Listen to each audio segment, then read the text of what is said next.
And I think a lot of people are rightly so very upset, specifically the younger generations. They really feel like they got the short end of the stick.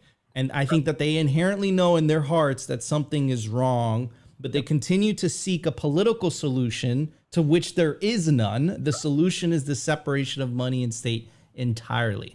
Yeah. Stephen, what are your thoughts on that? And then we'll pass it on to Jesse. Yeah, no, exactly. Because it's the machinery, it's the system itself, not in a political sense, but like the information of the complex emergent machine has been impaired, right? So, like, exactly, you try to impose a political solution on that, it doesn't work.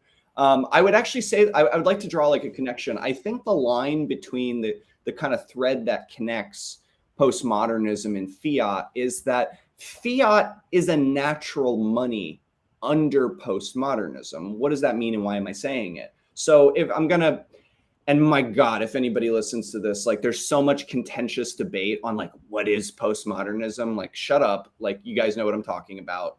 People that listen to it, that we critique that. Generally, broadly speaking,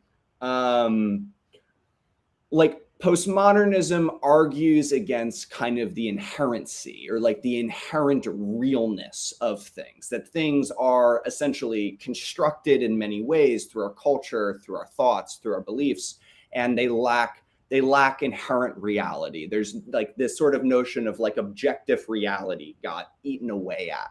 And so under an ideology, under a philosophy where everything is essentially constructed by man, there are no outside realities, there's no inherent realities. Why, like that, the fiat is a natural money because it's saying money is not real. Money has no external reality. Money is a social construct in that sense, right? And to some degree, you know, to throw them their bone, to some degree it is, right? Because why does Bitcoin have value? Well, because in part, we accept it as money. Like there is a social element to money, but that's not the whole of it. And they mistake it as like the whole of it, that's all that money is. That's a part of what money is, but it's more than that. And the other reasons Bitcoin has value are because of its inherent objective qualities, such as its decentralization, such as its ability to transfer and store. Like those are not constructed. Those are real realities, and they're part of what gives it value. But so fiat becomes a natural money under a society where the very notion of truth and the very notion of objective reality becomes chipped away at, questioned, and dismantled until you have a crisis of faith. And what is the crisis of faith in? The crisis of faith is in, you know, belief itself. There is a question of belief itself. And so fiat becomes the natural money in that, because it is a nihilistic money. It is an arbitrary money. It is a money that says none of this is real. Money is balance sheet points. It's MMT, right? It's just accounting points. And we create it at whim to service what is effectively central planning objectives. 100%, 100%. And what's interesting to me is to add to your point, Stephen, is what happens to individuals. You can even talk about it on a nation state level as well. What Nayib Bukele is doing in El Salvador is absolutely incredible. And you could tell that it's changing the system from within, right? It just, you know, CK, general manager of Bitcoin Magazine, good friend of mine, the analogy, the way that he described it, I want to get your thoughts on this, Jesse, is Bitcoin changes your operating system.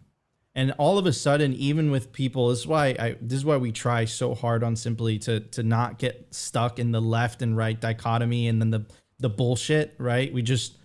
What he said, he's like, look, Bitcoin fundamentally changes your operating system.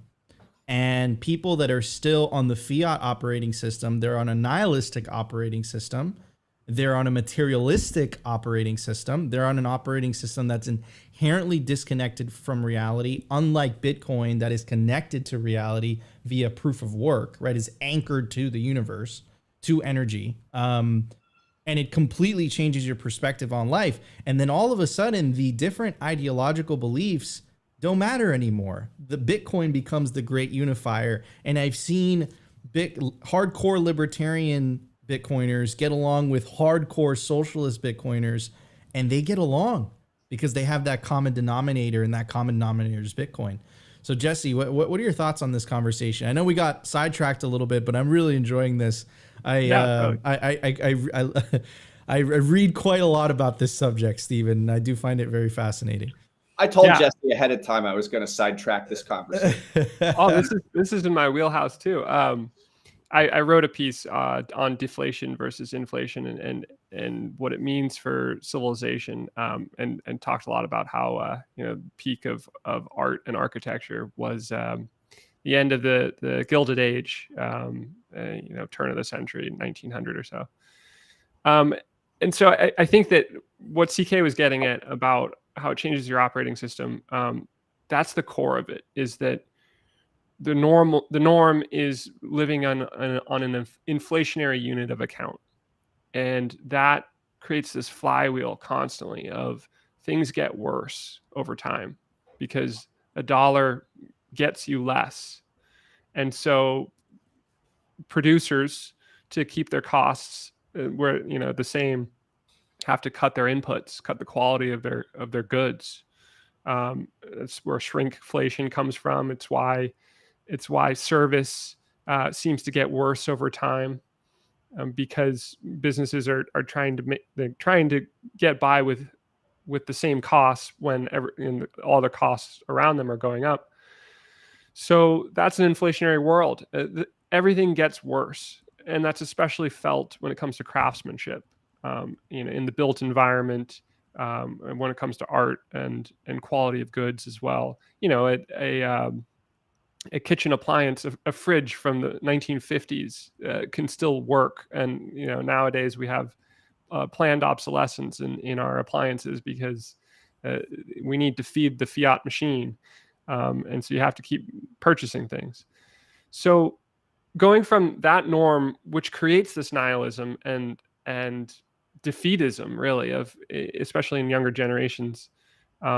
You can't buy a starter home here in Los Angeles is $1 million, and that's pretty backbreaking for a young person. And so, what do you do instead? You orient your life around experiences. You go to Coachella. And that costs $1,000 rather than $1 million. And you make that your identity, but then you're living for the moment. And that's fiat world. And then when you make this transition to Bitcoin world, now you're on a deflationary standard. Your money gets more valuable over time. It can buy you more goods in the future than it can today. And that changes everything. And it's this really hard process.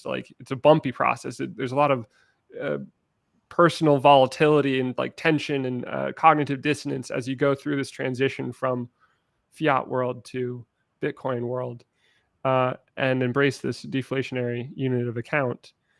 And the result of that is in a deflationary world, goods get better over time in the same way that goods get worse over time.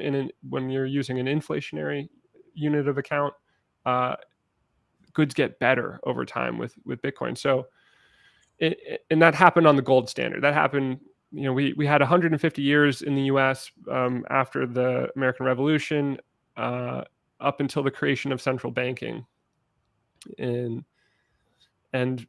in that window, prices were stable, but because it was all pegged to gold, the value of the price of everything was relatively stable for 150 years.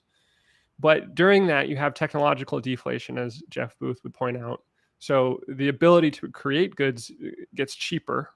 It's easier to create goods, but you want to keep your prices the same, so you make those goods better. And so everything gets better over time, on just a gold standard, which is flat. And here's Bitcoin, where it's a massively deflationary standard. And that's going to be an incredible thing for the world, even though it's really bumpy to transition from this worldview of nihilism and chasing for the moment and living for experiences, and shifting towards a future-oriented worldview where you're planning, you're saving for the future because you know how much it's going to be worth in the future. And that's how humanity should be. That's investing on an individual scale. And that's a good force for humanity and for the world in general. And, you know, I just think about the Bitcoin future as this bright, glowing, sunlit place that is full of hope and optimism and prosperity and planning for the future.